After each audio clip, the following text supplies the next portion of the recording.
Oke, Assalamualaikum warahmatullahi wabarakatuh. Waalaikumsalam warahmatullahi wabarakatuh. Kali ini kami dari kelompok 3 ingin melakukan presentasi mata kuliah riset operasional yang berjudul Metode Transportasi dan Penyelesaian NWC atau Northwest Corner. Nah, untuk anggota kelompoknya situ ada Aulia Widya Stuti, Rania Iftitah, Muhammad Rafi Ramadan, Saskia Sukma Aulia, Mustafa Abdur Razik, Novianti Dwi Almadani, dan yang terakhir adalah Tita Devinka. Nah, sini ada sedikit pembahasan mengenai metode transportasi.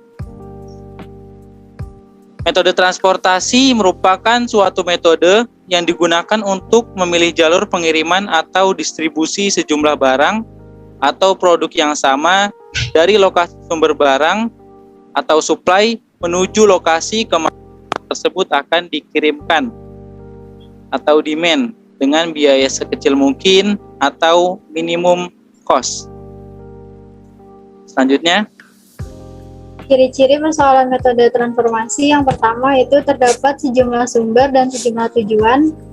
Yang kedua, kuantitas sumber dan tujuan besarnya tertentu. Yang ketiga, jumlah pengiriman komoditas sesuai kapasitas. Dan yang keempat, biaya yang terjadi besarnya tertentu. Selanjutnya, fungsi atau tujuan metode transportasi. Yang pertama itu perencanaan produksi, yaitu menentukan jumlah yang harus dikirimkan dari setiap sumber berdasarkan kapasitasnya ke setiap tujuan sesuai dengan kebutuhannya, sedemikian rupa sehingga biaya transportasi total diminimumkan, bertujuan untuk mengefektifkan dan mengefisienkan kegiatan. ya, selanjutnya adalah metode penyelesaian transportasi. Di sini ada dua, yaitu metode penyelesaian awal dan metode penyelesaian akhir atau optimal. Nah, untuk metode penyelesaian awal ini terbagi menjadi 3, yaitu aturan NWC, Northwest Corner. Yang kedua, metode last cost atau ongkos terkecil. Yang ketiga adalah metode FAM atau approximation method. Nah, untuk metode penyelesaian akhir sendiri itu ada 2, yaitu metode stepping stone atau batu loncatan. Yang kedua adalah metode MODI atau modified distribution. Nah, metode penyelesaian transportasi di atas berfungsi untuk menentukan alokasi distribusi awal dan membuat seluruh kapasitas sumber teralokasi ke tujuan. Di sini terdapat metode pembahasan mengenai metode NWC, yaitu merupakan metode untuk menyusun tabel awal dengan cara mengalokasikan distribusi mulai dari sel yang terletak pada sudut paling kiri atas. Nah, di sini ada beberapa aturan, diantaranya pengisian sel atau kotak dimulai dari ujung kiri atas. Yang kedua, alokasi jumlah maksimum atau terbesar sesuai syarat sehingga layak untuk memenuhi permintaan. Nah, yang ketiga, bergerak ke kotak sebelah kanan bila dapat supply yang cukup. Kalau tidak, bergerak ke kotak di bawahnya sesuai demand. Bergerak terus hingga supply habis dan demand terpenuhi. Selanjutnya ada matriks, rumus matriks. Nah, ini ada beberapa tabel. Di situ ada keterangannya. AI adalah daerah asal atau origin sejumlah I. SI adalah ketersediaan barang atau supply yang diangkut di I daerah asal. TJ adalah tujuan tempat atau destination sejumlah J. J adalah permintaan barang atau demand di sejumlah J tujuan. XIJ adalah jumlah barang yang akan diangkut dari AI ke TJ. Selanjutnya ada CIJ, yaitu besarnya biaya transportasi untuk 1 unit barang dari AI ke TJ transport.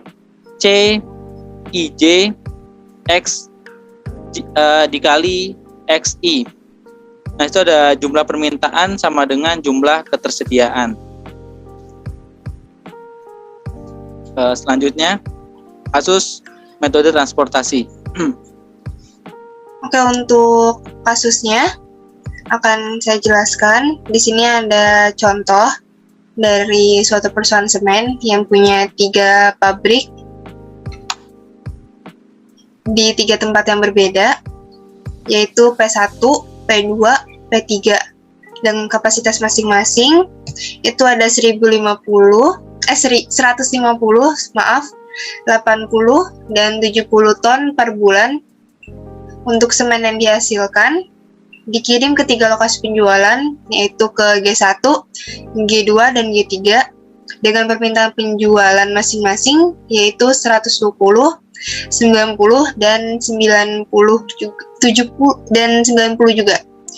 Ongkos angkutnya sebesar sekian ribu per ton per semen dari masing-masing pabrik ke lokasi penjualan. Itu kayak contoh yang di bawah, yang tabel yang di bawah sini. Terus langkah-langkahnya itu ada di tabel sini. Kita masukin dulu ininya, permintaannya. Yang paling bawah itu, di kolom paling bawah ada 120, 90, dan 90 itu permintaannya. Dan yang kolom paling kiri itu, paling kanan maksudnya, ada penawaran sebanyak 150, 80, dan 70. Itu tadi adalah yang diberikan oleh pabrik-pabrik yang disuplai dari pabriknya. Nah, di sini mau dihitung biaya transportasinya ke A, B, C. Yang tadi itu ada di gudang, maksudnya gudang A, gudang B, dan gudang C.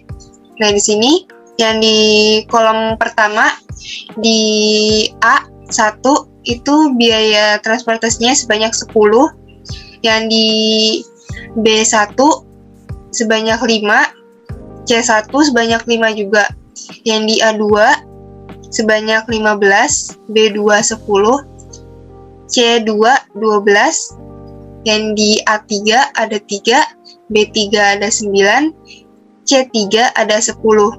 Di sini karena kita pakai metode Northwest Corner, jadi di yang pertama kali diisi itu yang paling pojok kiri atas, yaitu pakai di permintaan yang paling sedikit, yaitu 120. Ditaruh di kolom A1, 120. Terus yang di kolom penawaran yang paling kanan itu dikurang 120, jadi sisa 30 itu dimasukin ke yang sebelah kanannya tadi di B1. Jadi untuk baris 1 itu udah isi semua, udah full, udah sebanyak penawaran yang diberikan. Lanjut ke baris yang kedua. Karena untuk kolom yang A udah terpenuhi, jadi kita pindah langsung ke kolom yang B. Di situ ada, kita isi 60. 60 dari mana? 60 itu dari yang 90 itu dari permintaan yang 90, karena udah dikasih ke B 30, jadi dikurangin 90 kurang 30 jadi 60 untuk si B2. Lalu si 60 ini dikurangin ke penawaran yang 80 di kolom yang paling kanan tadi, 80. Jadi 80 dikurang 60, sisa 20. Sisa 20 itu ditaruh ke kolom C2. Terus lanjut lagi ke yang bawahnya, sisa C3 itu diambil 70 dari si penawaran yang tadi. Sisa. Oke, lanjut. Stepping stone. Metode stepping stone merupakan metode untuk mendapatkan solusi optimal masalah transportasi TC yang minimum. Metode ini bersifat trial and error, yaitu dengan mencoba-coba memindahkan sel yang ada isinya stone ke sel yang kosong water.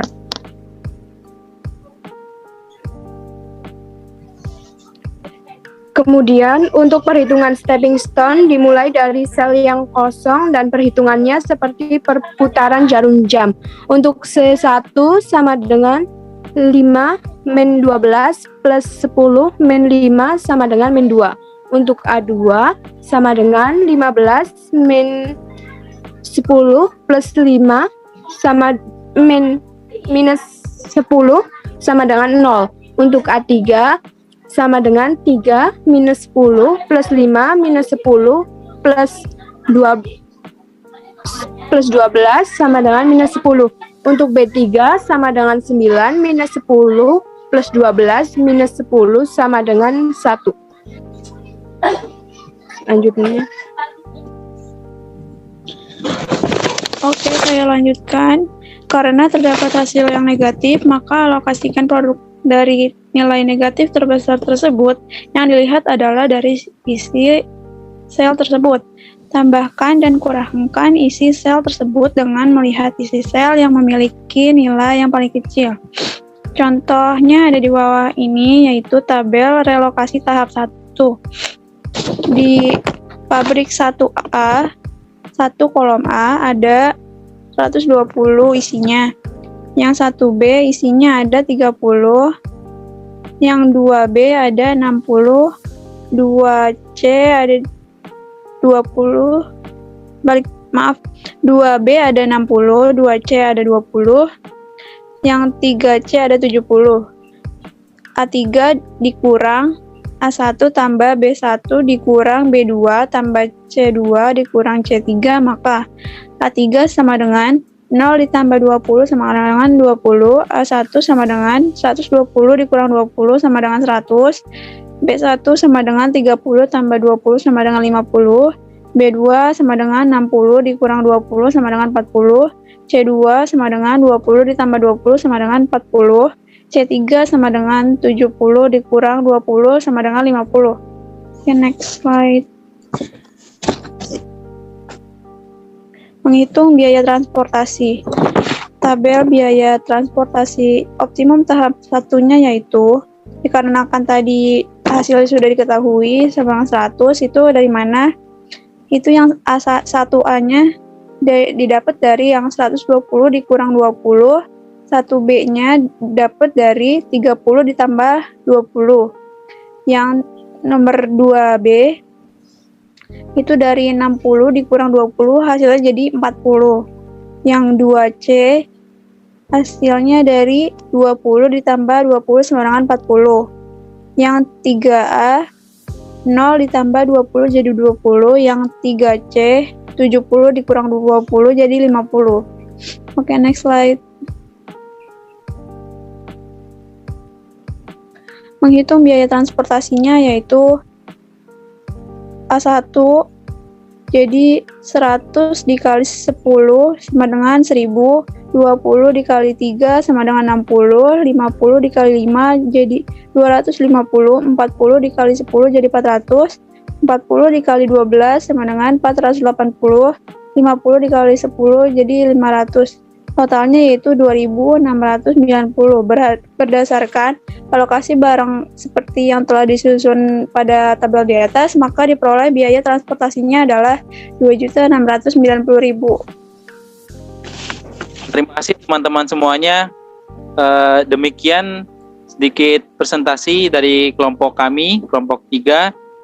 Jika ada salah kata atau kelompok kita, mohon maaf. Kami ucapkan terima kasih. Wassalamualaikum warahmatullahi wabarakatuh.